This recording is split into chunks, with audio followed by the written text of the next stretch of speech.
الحمد لله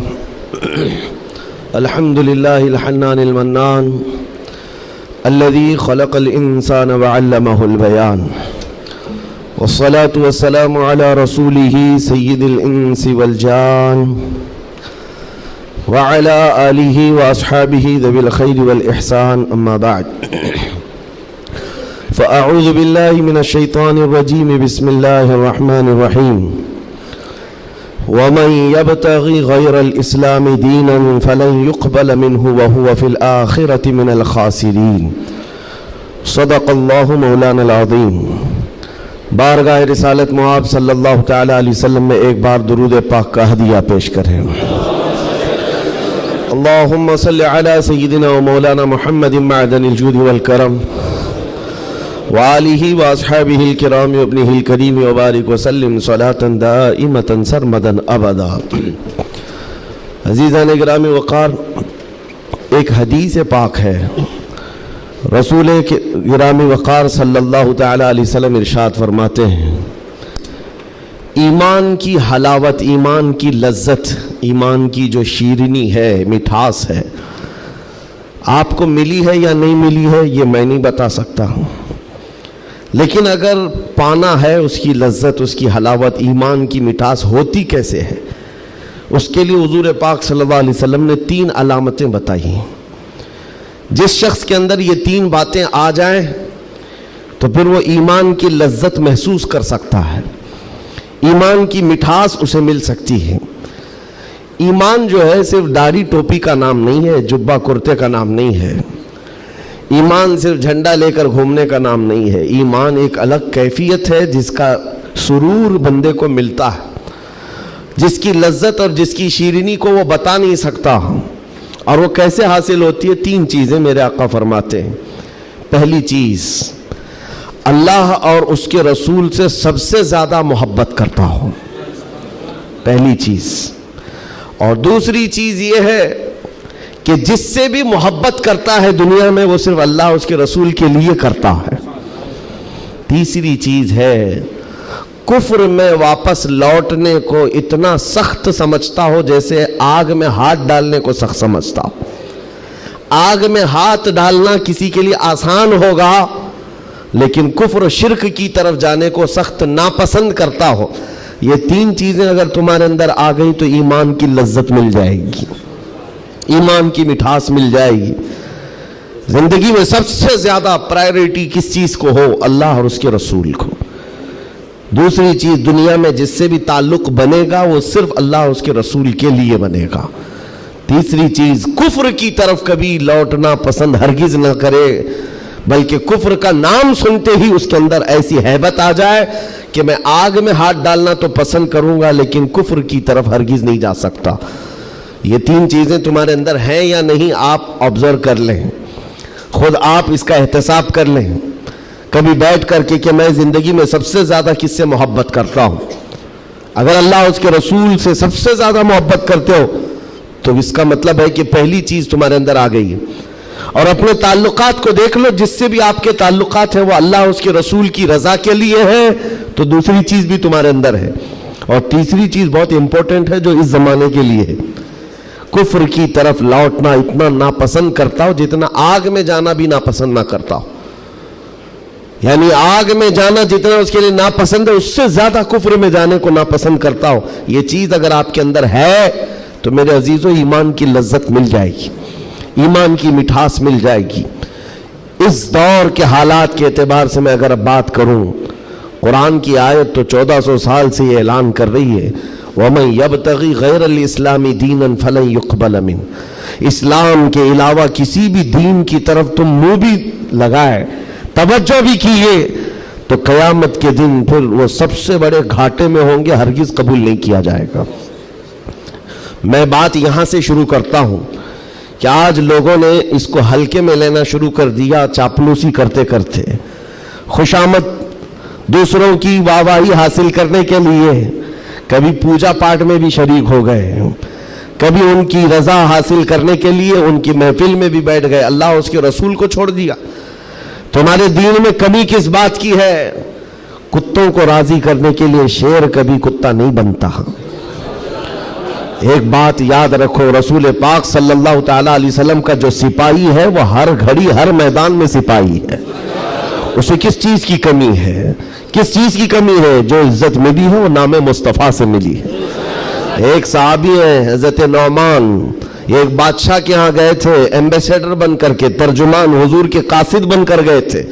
بہت دور ملک تھا، میرے آقا مدینے میں ہیں، لیکن جانتے ہو اس بادشاہ نے آپ کے آنے کے لیے ریشم کا قالین بچھایا، سونے کی کرسی لگائی. لیکن وہ صحابی رسول جیسی آئے، اپنی تلوار سے انہوں نے ریشم کے قالین کو پھاڑ دیا، زمین پر چلنے لگے.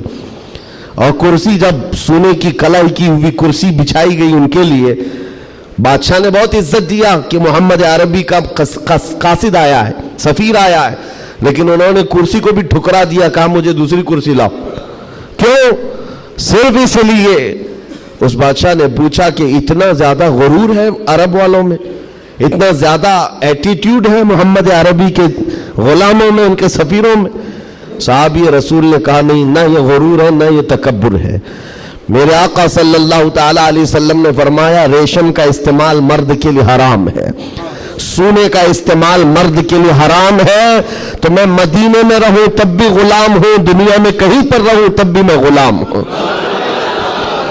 انہوں نے پاس و لحاظ رکھا ہے نسبت رسول کا. تو پھر وقت کے بادشاہوں کو بھی انہوں نے جھکنے پر مجبور کیا ہے. کس چیز کی کمی ہے مسلمانوں تمہارے پاس؟ کون سی دولت کی کمی ہے؟ سب سے بڑی دولت تو تمہارے پاس یہ ہے. آج تک ایک بہت بڑی بات میں بتاؤں آپ کو، یہ آپ کی مسجد کے امام ہیں، محبت چاہے جتنی بھی کرتے ہو آپ ان سے، عقیدت جتنی بھی کرتے ہو، ایک دن ان سے کہہ دینا مولانا عبد الکریم اپنے باپ کا نام لے کر لوگوں کو رکوع میں جھکا کے دکھائے. لوگوں کو اللہ اکبر کہنے کی بجائے اپنے باپ کا نام یا بادشاہ کا نام لے کر سجدے میں جھکا کر کے دکھائے. کوئی جھک سکتا ہے؟ ارے بادشاہ وقت بھی یہاں آ کر کھڑا ہو جائے اور کہے میرے نام سے جھک جاؤ، مجال ہے کوئی ایک بھی پیشانی جھکے گی؟ نہیں جھکے گی. ہاں اگر ایک کمزور کسان کا بچہ بھی حافظ قرآن ہو اور آ کر مصلی پر صرف اللہ کا نام لے، سب کی پیشانیاں جھکتی. یہ خاصہ ہے اس قوم کا کہ اس قوم کو اگر جھکایا جا سکتا ہے تو صرف اللہ کے نام پر، باقی کسی کے نام پر یہ پیشانی نہیں جھکتی ہے. اور آپ کو پتا ہے آج کے دور کا یہ بھارت تو چھوٹا ہے، اکھنڈ بھارت جس پر اکبر بادشاہ راج کرتا تھا، جس میں افغانستان تک کی سیمائیں آتی تھی، اس دور میں ڈکٹیٹر رول ہے، کوئی الیکشن والا بادشاہ نہیں ہے. 40 سال تک بیٹھا ہوا بادشاہ جب نیا دین لے کر کے آیا، اور اس کا نام بھی اکبر تھا، نمازیں بھی اس نے اس طرح بنائی کہ بادشاہ کے نام پر رکوع ہوگا، سجدہ ہوگا. میرے عزیزوں، ایسا تمکنت اور ایسے جلال والا بادشاہ، لاکھوں کی فوج ہے اس کے پاس، بڑے بڑے راجے مہاراجے آنکھ نہیں ملا سکتے تھے، لیکن جب اس نے یہ کہا کہ عبادت میں بادشاہ کے نام پر جھکنا ہوگا، صرف 25 سال کی عمر کا مجدد الف ثانی کھڑا ہو گیا، کہا نہیں یہ پیشانی جھکے گی تو صرف اللہ کے نام پر. حد ہو گئی میرے عزیزوں. بادشاہ وقت جس کے پاس سارا جبر طاقت ہے نہیں جھکا سکا. اور جھکانے کے لیے اس نے ایک بار کیا کیا، دربار میں اتنا چھوٹا سا دروازہ بنایا کہ آنے والا جھک کر کے ہی آئے. جو بھی دربار میں آئے وہ جھک کر، سیدھا آ نہیں سکتا تھا، اتنی چوکھٹ چھوٹی بنا دی. مجدد صاحب رحمت اللہ تعالیٰ علیہ کو بلایا گیا تھا دربار میں کہ یوں تو یہ جھکتا نہیں، لیکن دربار میں آنا ہے تو کیسے آئے گا. جب وہ قریب پہنچے دیکھا کہ اتنی چھوٹی چوکھٹ بنی ہوئی ہے اور یہاں جانے کے لیے رکوع کی حالت میں جانا پڑتا ہے. وہ اللہ رب العزت کا ایسا بندہ، رسول پاک کا سپاہی، اپنے دین کا محافظ، دیکھتا ہے جانا ہے ٹھیک ہے جائیں گے، لیکن جس وقت داخل ہونا تھا وہ نہ جھکے، نہ ہی رکوع کیا، نہ ہی پیشانی جھکائی، پہلے پیر اندر ڈال دیا، پیر اندر ڈال دیا. جیسے سامنے لوگوں نے دیکھا کہ لوگ پیشانی پہلے اندر ڈال کر کے آتے تھے، اور یہ عالم دین ہے کہ پیر اندر ڈال کر کے آ رہا ہے. یہاں جیسی آئے تو لوگوں نے یہ اعلان کیا کہ بادشاہ کی بڑی توہین ہوئی، بادشاہ کی بڑی توہین ہوئی. پاؤں دکھا کر کے آ رہا ہے یہ مولوی، قدم دکھا کر کے آ رہا ہے. آپ نے کہا بادشاہ کی توہین میں نے نہیں کی، بادشاہ نے خود اپنی توہین کروائی ہے، اسے خود پیر پسند تھے اس لیے دروازہ چھوٹا کیا۔ عزیزان گرامی وقار، تمہارے پاس کس چیز کی کمی ہے؟ اللہ تعالیٰ نے یہ خصوصیت عطا کی ہے، یہ پیشانی کبھی کسی غیر کے سامنے نہیں جھکتی ہے، نہیں جھکتی ہے۔ کروڑوں کے سامنے تھوڑی طاقت و قوت کی پوجا کرنے والی یہ قوم نہیں ہے۔ آج ان کے پاس طاقت آئی تو ان کی پوجا کریں گے، ان کے پاس آئی تو ان کی پوجا کریں گے۔ قوم مسلم صرف اور صرف اللہ وحدہ لا شریک کی عبادت کرتی ہے۔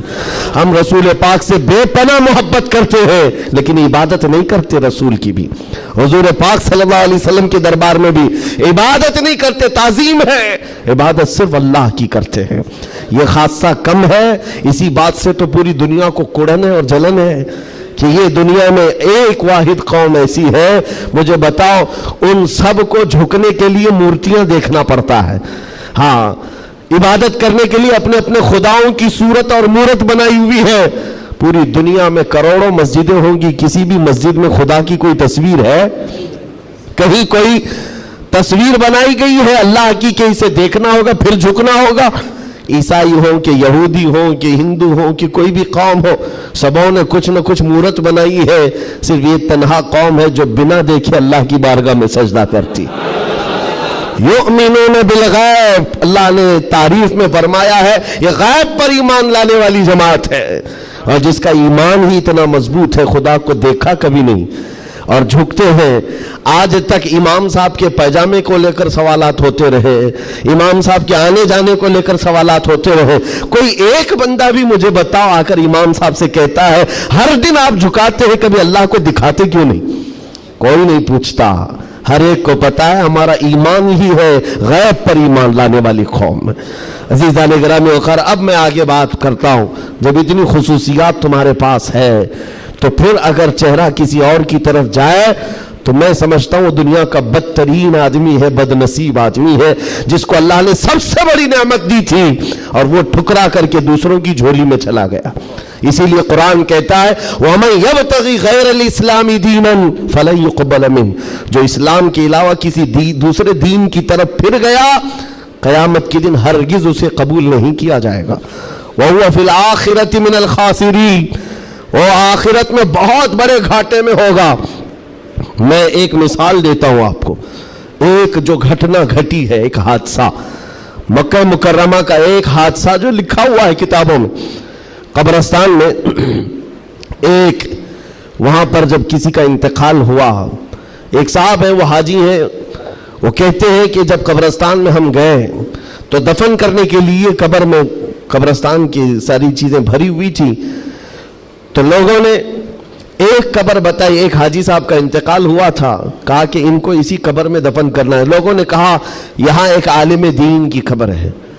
اب مکہ مکرمہ کے قبر ایسے ہیں کہ 6 مہینے سال بھر کے بعد کھل جاتے ہیں، اور ممبئی والوں کو سمجھانے کے لیے آسان بھی ہے کہ یہاں پہ بھی کھول دی جاتی ہیں، جگہ کی قلت ہے۔ تو جب دفن کرنے کے لیے اس عالم دین کی قبر کھولی گئی تو وہاں وہ عالم دین نہیں ہے، وہ ایک جوان لڑکی سوئی ہوئی ہے، ایک نوجوان لڑکی ہے۔ تو جو جنازے میں آئے ہوئے تھے انہوں نے، ایک حاجی نے کہا میں تو اس لڑکی کو پہچانتا ہوں، یہ عرب کی نہیں ہے، مکہ کی نہیں، یہ فرانس کی رہنے والی اور کرسچن لڑکی ہے، یہ عیسائی لڑکی ہے۔ کہا یہ کیسے ہو سکتا ہے، ناممکن ہے۔ گھر سارے لوگوں کو جو خبر تھی وہ ایک اچھے عالم دین کی قبر تھی، یہاں ایک دوسری لڑکی کیسے دفن ہے؟ تو یہ ہنگامہ ہوا، بات پھیل گئی۔ اس کے بعد تحقیق کرنے لگے، جو علماء تک بات گئی تو علماء نے کہا کہ اگر یہ جو بندہ کہہ رہا ہے کہ یہ فرانس کی رہنے والی، یورپ کی رہنے والی لڑکی یہاں پر ہے، تو معلوم کرتے ہیں کہ وہاں حقیقت میں یہ لڑکی، اس کی شکل، تو کچھ لوگ ایک وفد کی شکل میں یورپ گئے ہیں اس حاجی صاحب کے ساتھ، جنہوں نے یہ پتہ بتایا تھا یہ لڑکی کو میں جانتا ہوں۔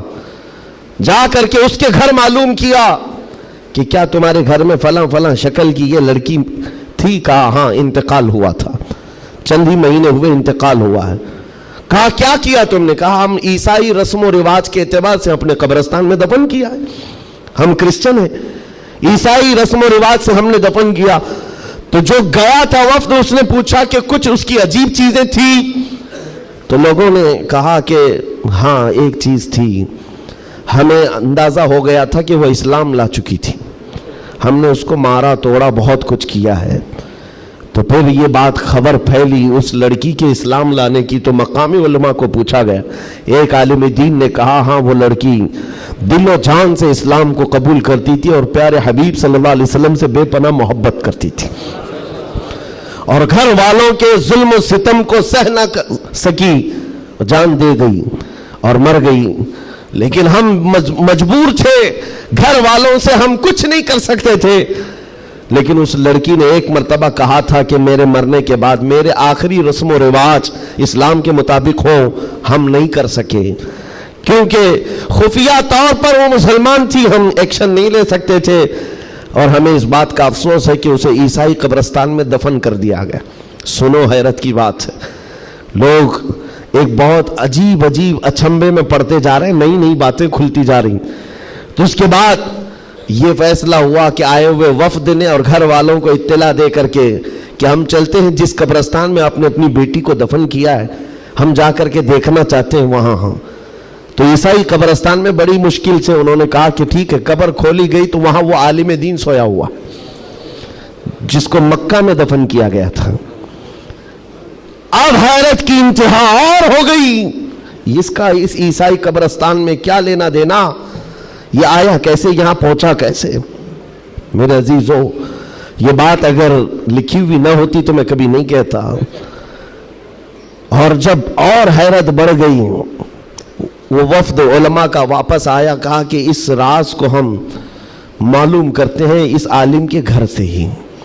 ایک بات تو سمجھ میں آ گئی کہ لڑکی مسلمان ہو گئی تھی اور اسلام سے بے پناہ محبت تھی، اللہ کا کرم ہوا، ہو سکتا ہے اسے کفرستان سے نکال کر مولا تعالیٰ ایمان والوں کے بیچ میں، اولیاء اور صحابہ کے بیچ میں دفن کر دیا ہو، فرشتوں نے اس کو منتقل کر دیا، یہ ممکن ہے، یہ ممکن ہے۔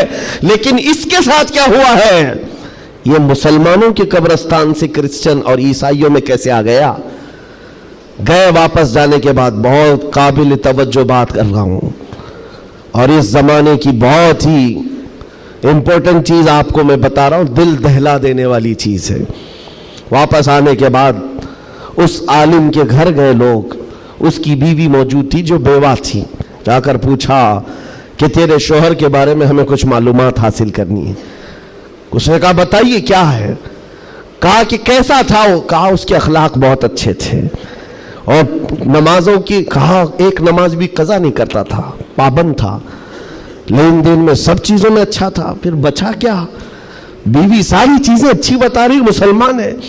بیوی نے گھبرا کر پوچھا آخر اس کے بارے میں اتنی تحقیق کیوں کر رہے ہیں، آپ بتا سکیں؟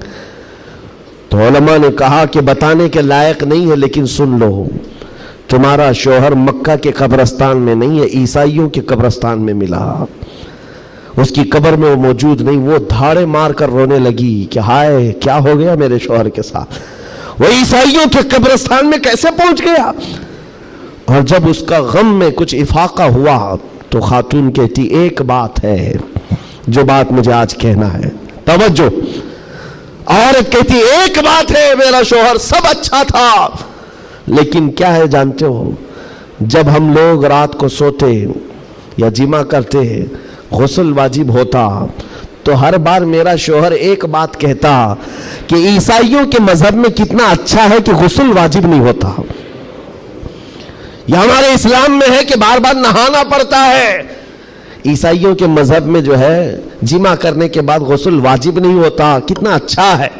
یہ بات وہ کہتا تھا، تب میں اس کو ٹوکتی تھی کہ دین اسلام کے علاوہ کسی دوسرے مذہب کے متعلق مت کہا کرو۔ بار بار وہ یہ کہتا تھا، شاید یہ وجہ ہے کہ موت کے بعد اسے وہیں پہنچا دیا گیا جہاں کی وہ بات کرتا تھا۔ وَمَنْ يَبْتَغِ غَيْرَ الْإِسْلَامِ دِينًا فَلَنْ يُقْبَلَ مِنْهُ، قرآن کہتا ہے جو اسلام کے علاوہ دوسرے دین کی طرف منہ پھیرا ہرگز نہیں قبول کیا جائے گا۔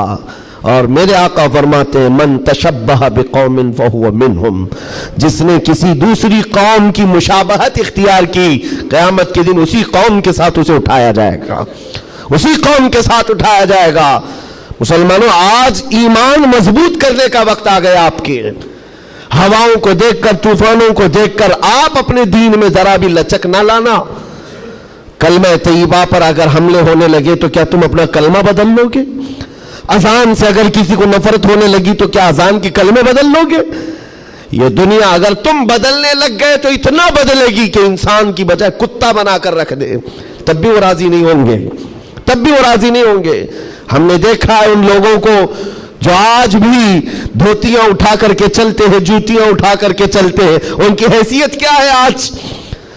کفار و مشرکین کے قدموں میں بیٹھ کر کے وہ سوچتے تھے کہ سکتہ مل جائے، تختہ مل جائے، ملا کچھ نہیں، استعمال ہوتے رہے، ذلیل اتنے ہوئے کہ نہ اپنی قوم کے رہے نہ اس قوم کے رہے۔ کاش ایک بار میرے مصطفیٰ کا وفادار بن کر دیکھتا، ایک بار بن کر کے دیکھتا، پھر عزتیں کیا ہیں؟ اللہ اکبر، جب تک بکے نہ تھے تو کوئی پوچھتا نہ تھا، یا رسول اللہ تم نے خرید کر ہمیں انمول کر دیا ہے۔ حضور کے قدموں میں جو عزت ہے وہ کہیں نہیں مل سکتی۔ تخت کے لیے، سکتے کے لیے جو لوگ اپنا مشن بھول گئے، اپنا دین بھول گئے، اپنا ضمیر بیچ لیے، میرے عزیزوں بہت بڑے گھاٹے میں ہیں، بہت بڑے گھاٹے میں ہیں۔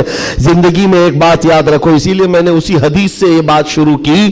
اللہ کے نبی فرماتے ہیں کفر کی طرف پلٹنے کو اتنا ناپسند کرتا ہو جتنا آگ میں ہاتھ ڈالنے کو ناپسند کرتا ہو، آگ میں ہاتھ ڈالنے کو ناپسند کرتا ہو، اتنا سخت و ناپسند کرتا ہو، تب جا کر کے اس کو ایمان کی لذت ملے گی، ایمان کی حلاوت ملے گی۔ آج اپنے بچوں کو بھی یہ نصیحت کرو، کفر کی آندھیاں چلی ہوئی ہیں، تمہارے بچوں کو اسکولوں میں کب کافر بنا دیا جاتا ہے پتہ ہی نہیں چلتا، کب تمہیں کون سے بھجن سکھائے جائیں، کون سے گیت سنائے جائیں جس کی وجہ سے بندہ کافر بن جاتا ہے، اسلام سے اس کا تعلق ہی ختم ہو جاتا ہے۔ اپنے بچوں کو اس بات کی تو تلقین کر کے جاؤ، بیٹا ہر چیز قربان کی جا سکتی ہے لیکن ایمان کا سودا نہیں ہوتا، ایمان کا سودا نہیں ہوتا۔ ایمان یہ اللہ تعالیٰ کی طرف سے دی ہوئی ایسی بڑی نعمت ہے، کروڑوں ہیں دنیا میں مگر مولا نے تمہیں چنا ہے دین اسلام کے لیے، اور اس میں بھی مسلمانوں میں بھی اللہ کا کتنا بڑا احسان ہے، ہزاروں فرقے ہیں لیکن عاشقوں میں تمہیں چنا گیا ہے۔ ہاں، حضور کی محبت کرنے والے سپاہیوں میں تمہارا نام آتا ہے۔ اپنے تو اپنے غیر بھی آج کہتے ہیں کہ سب سے زیادہ اپنے نبی کو پکارنے والی کوئی قوم ہے تو اہل سنت و جماعت ہے۔ کیوں نہیں ہے؟ کہاں سے یہ نعرے لگتے ہیں لبیک یا رسول اللہ؟ وہ گوفے سے نہیں نکلتے اور وہ چندہ خور مولویوں سے نہیں نکلتے جو انگریزوں کے پالے ہوئے ہیں، یہ نعرے لگتے ہیں تو بریلی کے تاجدار کے قدموں سے ہیں۔ جو وابستہ ہے عاشقوں کی جماعت ہے وہی سے۔ دنیا کو یہ اچھی طرح سے معلوم ہے اپنے نبی سے سب سے زیادہ وابستہ کوئی قوم ہے اس روئے زمین پر تو اہل سنت و جماعت ہے، اہل سنت و جماعت ہے۔ اس چیز کا سودا کبھی ہونے مت دینا ہے میرے عزیزو، اس چیز کا سودا ہونے مت دینا۔ لوگ یہ کہتے ہیں سیکولر بن کر کے جینا چاہیے، یہ بھی اچھا وہ بھی اچھا، میں کہتا ہوں وہ تو منافق ہے۔ پھر سیکولر کا مطلب منافق ہے، دل میں کچھ اور رکھتا ہے سامنے کچھ اور دکھاتا ہے۔ اسلام میں یہ سیکولرزم نہیں ہے، اسلام یہ کہتا ہے لا اعبد ما تعبدون، میں اس کی عبادت نہیں کرتا جس کی تم کرتے ہو۔ جانتے ہو میرے آقا صلی اللہ تعالیٰ علیہ وسلم نے 2 ٹوک جملوں میں کہا تھا، ایسا نہیں ہے کہ مصلحت میرے آقا سے زیادہ کون جانتا ہے۔ آج لوگ یہ کہتے ہیں کہ سب حالات بنائے رکھنے کے لیے ہمیں کرنا پڑتا ہے، حالات بنائے رکھنے کے لیے تمہیں کرنا پڑتا ہے۔ یہ کیسی بات ہوئی؟ یہ وہ لوگ ہیں جو حالات بنائے رکھنے کے لیے اپنی ماں اور بہنوں کی عزت بھی داؤ پر لگا دیں گے۔ جب درندہ کوئی ڈاکو اس کو خوش کرنا ہو تو کیا تم اپنی عورتوں کا سودا کر سکتے ہو؟ غیرت مر گئی ہوگی ایسے بندے کی۔ حضور پاک کے پاس مشرکین آئے، یہ آپ کو میں بتا دیتا ہوں، قل یا ایھا الکافرون لا اعبد ما تعبدون، یہ سورہ پڑھتے ہیں کہ نہیں پڑھتے نماز میں؟ کب نازل ہوئی تھی آپ کو بتا دوں، یہ سورہ کب نازل ہوئی؟ حضور پاک صلی اللہ علیہ وسلم کے پاس مشرکین مکہ آئے اور کہا اے محمد صلی اللہ علیہ وسلم ایک کام کریں، آپ ہمارے خداؤں کو برا بھلا مت کہیے، ہم آپ کے دین میں آ جائیں گے، اسلام پر ہم بھی تھوڑا تھوڑا عمل کریں گے، لیکن جن کی ہم پوجا کرتے ہیں نا، عبادت کرتے ہیں، ان کو کچھ مت کہیے۔ حضور پاک نے فرمایا جو شرک ہے میں اس کو شرک کہوں گا، اللہ کے سوا کوئی دوسرے کی عبادت ہے ہی نہیں، اور اس بات کا میں اعلان کروں گا حضور آئے ہی ہیں شرک کو ختم کرنے۔ حضور نے فرمایا یہ نہیں ہو سکتا، تو پھر آپشن دوسرا مشرکین کی طرف سے کہا ایک کام کرتے ہیں، 1 سال آپ ہمارے خداؤں کی عبادت کریں، 1 سال ہم آپ کے خدا کی عبادت کریں گے، ہاں آدھا آدھا کریں گے۔ آج بہت سارے لوگ اگر یہ کرنے کی کوشش کر رہے ہو تو وہ سن لیں، آدھا آدھا کریں گے، ہم بھی آپ کے یہاں جائیں گے، آپ بھی ہمارے یہاں آئیں گے۔ حضور پاک صلی اللہ تعالیٰ علیہ وسلم نے فرمایا ہرگز نہیں ہو سکتا، تم چاند اور سورج میرے ہاتھ میں لا کر رکھ دو، میں اس کی عبادت نہیں کرتا جس کی تم کرتے ہو، میں پالنہار حقیقی کی عبادت کرتا ہوں۔ آخری آپشن جانتے ہو کیا کیا تھا، کیا دیا تھا انہوں نے؟ مشرکین نے کہا چلو محمد صلی اللہ علیہ وسلم آپ یہ بھی نہیں مانتے وہ بھی نہیں مانتے تو کم سے کم اتنا کرو کہ صرف اور صرف ہمارے خداؤں پر ایک بار ہاتھ رکھ دو، بس چھو کر کے چلے جاؤ۔ نبی پاک صلی اللہ علیہ وسلم سے صرف اتنا تقاضا تھا ان کا کہ آپ ہاتھ لگا کر چلے جائیں، یہاں تو سر جھکانے والے بھی موجود ہیں، ہاتھ لگا کر چلے جائیں۔ نبی پاک صلی اللہ علیہ وسلم جلال میں کہا ہاتھ لگانے کی بات، بلکہ میں تو نظر بھی اٹھا کر نہ دیکھوں، نظر بھی اٹھا کر نہ دیکھوں۔ تب اللہ تعالیٰ نے پوری سورہ نازل فرمائے قل یا ایھا الکافرون لا اعبد ما تعبدون، اے محبوب آپ فرما دے اے کافروں میں اس کی عبادت نہیں کرتا جس کی تم عبادت کرتے ہو۔ یہ 2 ٹوک جملوں میں کہا گیا ہے، اور حالات ایسے بھی ہوئے میرے عزیزوں، چمتکار کو لوگ آج کہتے ہیں نا جو بھی چمتکار ہوگا اس کی پوجا ہوتی ہے، عجیب و غریب چیز دکھے تو لوگ اس کو ایک افواہ کے شکل میں ایسا بناتے ہیں جیسے اس کا عقیدہ بن جائے۔ حضور پاک صلی اللہ تعالیٰ علیہ وسلم کے زمانے میں صحابہ کو رجھانے کے لیے کیا کیا نہیں کیا گیا مکہ مکرمہ میں۔ یہ حالات آئیں گے اس لیے مجھے یہ گفتگو کرنی پڑ رہی ہے تاکہ تم اپنے ایمان پر مضبوط رہو۔ ایمان نہیں تو کچھ بھی نہیں ہے، تمہارے دوسرے گناہ تو معاف کر دیے جائیں گے، کفر و شرک ہرگز نہیں معاف ہوتا۔ ان اللہ لا یغفر ان یشرک بہ ویغفر ما دون ذلک لمن یشاء، رب تعالیٰ فرماتا ہے شرک کو اللہ ہرگز معاف نہیں کرے گا، اس کے علاوہ جو بھی ہے اللہ معاف فرمائے گا۔ ایمان ضروری ہے۔ صحابہ کا ایمان ختم کرنے کے لیے کیا کیا گیا؟ اتفاق ایسا ہوا کہ مکہ میں ایک بھگوان بولنے لگ گیا، پتھر کی مورت تھی اور پجاری بیٹھا ہوا تھا، اچانک پتھر جو ہے بات کرنے لگ گیا اور بات کر رہا ہے، ظاہر سی بات ہے یہ عجیب و غریب چیز ہے نا، یہ اس دور میں ہے۔ ہاں اس دور میں مٹی سے بنائے ہوئے ان کے معبود نہیں ہوتے تھے، وہ پتھر کو تراش کر کے بناتے تھے، اور میں کہہ رہا ہوں حقیقت میں بول رہا تھا، ایسے نہیں ہے کہ ادھر سے دودھ پلا رہے ادھر سے پانی نکل رہا ہو، وہ والا سسٹم نہیں ہے، بلکہ حقیقت میں پتھر بات کر رہا تھا۔ تب اور بات کر بھی کیا رہا ہے، حضور پاک صلی اللہ تعالیٰ علیہ وسلم کو جھوٹا کہہ رہا ہے، نعوذ باللہ معاذ اللہ رب العالمین، حضور کی شان میں گستاخی کر رہا پتھر۔ اب تو وارے نہیں آ رہے ان کی خوشیوں سے اچھل کود پر کہ دیکھو اب ہمارا خدا بولنے لگ گیا، سب سے بڑی دلیل ہے، لوگوں کو بلانے لگ گئے، واقعی بول رہا تھا۔ لوگ چمتکار دیکھتے ہیں تو سر جھکا لیتے ہیں، ارے حقیقت ہے پتھر بول رہا ہے، پتھر بول رہا ہے۔ سب آئے جمع ہونے لگے، مکہ کا ایک بڑا جم غفیر تھا تو صحابہ کو بھی بلایا گیا، دیکھو آؤ ہمارے خداؤں کو جھٹلاتے ہو، بات کر رہا ہے خدا، اور تم جس نبی کی بات کرتے ہو اس نبی کو جھٹلا رہا ہے، یہ حقیقت میں خدا ہے، تم کہتے تھے نا کچھ نہیں کر سکتا، بول رہا ہے۔ صحابہ گئے، اب ان کے پاس کیا تھی، صحابہ دیکھ کر آئے حضور کی بارگاہ میں، کہا یا رسول اللہ صلی اللہ علیہ وسلم، غضب ہو گیا، ان کا خدا تو بول رہا ہے۔ حضور نے اس پر کوئی زیادہ ریئیکشن نہیں دیا، کہا کیا بول رہا ہے؟ کہا یا رسول اللہ سننے کے لائق نہیں، آپ کی شان میں گستاخیاں کہہ رہا ہے، جملے بک رہا ہے۔ کہا کون؟ پتھر۔ حضور نے فرمایا ہاں۔ حضور نے پوچھا پتھر؟ صحابہ نے کہا ہاں یا رسول اللہ۔ حضور نے فرمایا چلو ہم بھی سنتے ہیں، ہم بھی چلتے ہیں، جا کر دیکھیں گے۔ نبی پاک صلی اللہ تعالیٰ علیہ وسلم تشریف لائے صحابہ کے ساتھ، صحابہ اکرام رضوان اللہ تعالیٰ علیہ مجمعین بھی ساتھ میں ہیں۔ جب نبی کریم صلی اللہ تعالیٰ علیہ وسلم وہاں قریب پہنچے تو وہ جو بت بول رہا تھا، بعد میں کر لے سکتے نا، جب وہاں پر حضور اکرم صلی اللہ تعالیٰ علیہ وسلم پہنچتے ہیں تو دیکھا وہ بت خاموش ہو گیا، اب نہیں بول رہا ہے، چپ ہو گیا ہے۔ حضور آتے ہیں، پجاری سے پوچھتے ہیں، بہت اعلان کر رہے تھے، کہاں ہے؟